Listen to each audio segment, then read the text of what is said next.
দোয়াটা পড়ার দরকার আছে না নাই? সকালবেলা যদি পড়েন 3 বার, সারাদিন তারা আপনার জন্য মাগফিরাতের দোয়া করবে। আর ওই দিন ইন্তেকাল করলে আল্লাহ তাআলা শহীদ হিসেবে আপনাকে কিয়ামতের দিন দাঁড় করাবে। আবার সন্ধ্যাবেলায় যদি পড়েন, সারা রাতের জন্য 70,000 ফেরেশতা মাগফিরাতের দোয়া করবে। ওই রাতে মারা গেলে শাহাদাতের মৃত্যু নসিব হয়ে যাবে।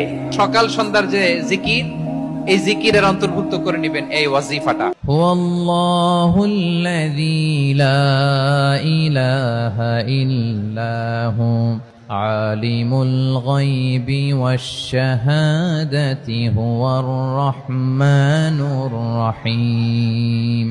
والله الذي لا إله إلا هو الملك القدوس السلام المؤمن المهيمن العزيز الجبار المتكبر سبحان الله عما يشركون هو الله الخالق البارئ المصور له الأسماء